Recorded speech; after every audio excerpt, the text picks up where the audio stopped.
हाँ, और ऐसा भी कहानियों में होता है कि इतने सालों बिछड़े हुए लोग मिल जाएं,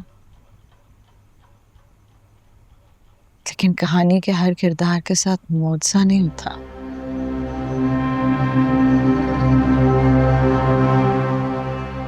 बाबा अपनी लाश लाए थे यहाँ तक। आपको उनका चेहरा देखना नसीब नहीं हुआ। बाबा ने क्यों नहीं बताया मुझे कि आप यहाँ इस घर में रहती? आशिक अली अपनी बात का पक्का था। जरूर कोई शर्त या वादा होगा जो जहांदाद ने उससे लिया होगा।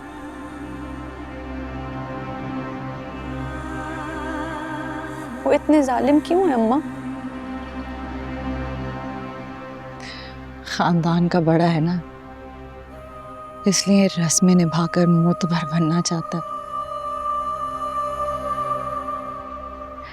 अम्मा, मैं यहाँ नहीं रहना चाहती। गुलाम मुझसे और मैं उससे बहुत मोहब्बत करते हैं। मैं दरबदर हो गई, क्वार्टर में छुप कर रही, लेकिन मुझे कभी इतना खौफ नहीं आया अम्मा जितना आज इस हवेली में आपके आगोश में आ रहा है।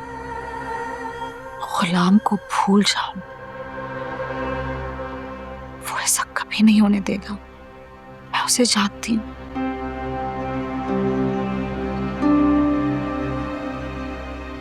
वो तुम्हारी मोहब्बत में बदल चुका है। मैं कैसे भूल गई? क्या आप भी तो इसी हवेली की हैं? जिस औरत ने मेरे बाप से अलग होने के बाद अपनी पूरी जिंदगी कैद में काट दी, वो मुझे मेरी मोहब्बत तक कैसे पहुंचाएंगी?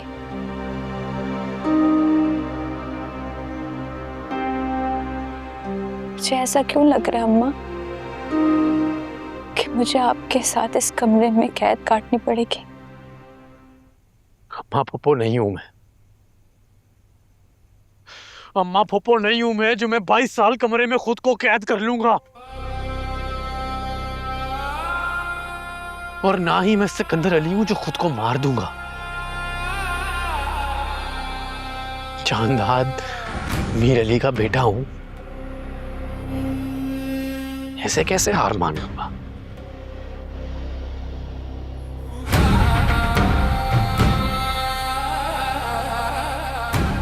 भरे जमाने को छोड़कर एक लड़की से इश्क हुआ मुझे, और वो भी निकली आशिक अली की बेटी।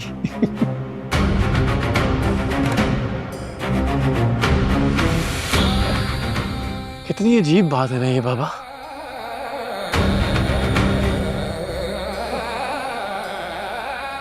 जिस लड़की का नामो निशान मिटाने की इतनी कोशिश की गई कि वो घूम फिर के वापस इधर ही आ खड़ी हुई। बेहतर यही होगा कि आप लोग सरेंडर कर दें, दोनों।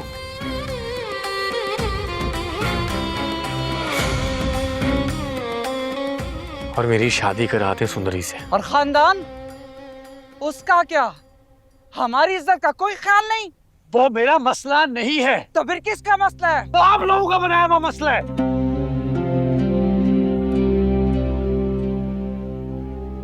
इस खानदान की रिवायात मेरा मसला नहीं है, मैं नहीं मानता हूं उन्हें।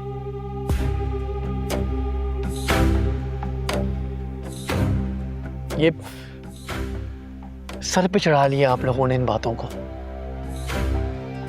मेरे लिए इंपॉर्टेंट नहीं है ये खानदान की रवायात, ये पुराने तौर तरीके। क्या गुनाह किया था अम्मा पप्पो ने? क्या गुनाह किया था? प्यार किया था तो क्या हुआ? किसी से प्यार हुआ, उससे निकाह कर लिया, इसमें क्या गुनाह है? और जो आपने किया, जबरदस्ती उनका तलाक कराया, वो गुनाह नहीं है? वो नजर नहीं आया? कुरान शरीयत किसी में पाबंदियां नहीं है, लेकिन इस खानदान ने इतनी पाबंदियां बनाई हुई हैं। शादी एक फितरी अमल है यार, उस पर भी पाबंदियां लगा दी आप लोगों ने। हमारे खानदान की कितनी औरतें हैं जो इस वक्त घर बैठी हैं क्योंकि उन्हें खानदान के अंदर एक अच्छा मैच नहीं मिला। तो क्या घर बैठी रहे, मर जाएं, पागल हो जाएं?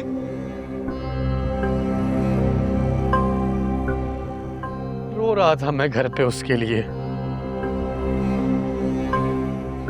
लेकिन आप दोनों को मेरी तकलीफ ही नहीं नजर आई यार। फिर भी चले, अपनी मर्जी करने चले।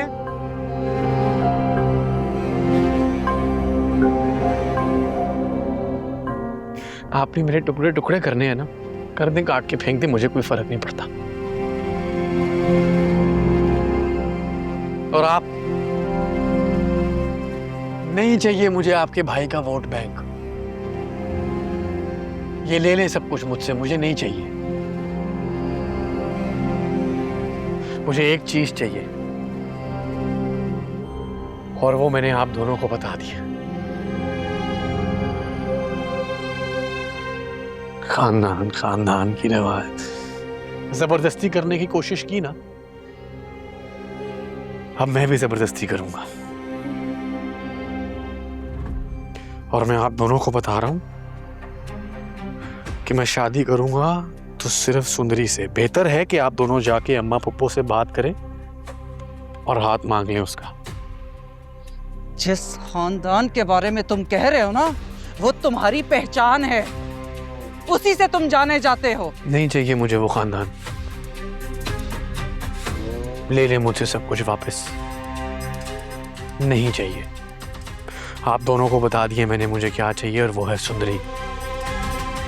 और अगर आप दोनों इसके बारे में कुछ नहीं करेंगे तो फिर मैं करूंगा,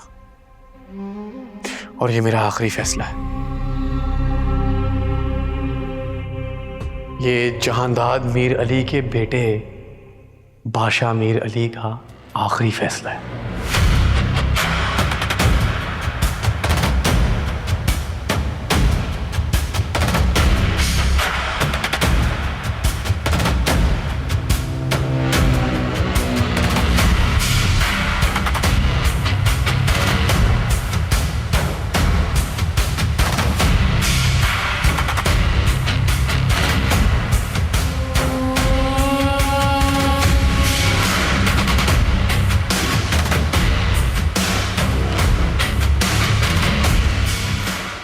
उसने एक बार भी मेरे बारे में नहीं सोचा। तुम और तुम्हारी फिल्मी सोच है। हद करती हो मूर्ख। तुम्हारी मेहंदी वापस आ गई है, और वो बंदा शादी नहीं कर रहा, तुम्हारे बारे में क्यों सोचेगा?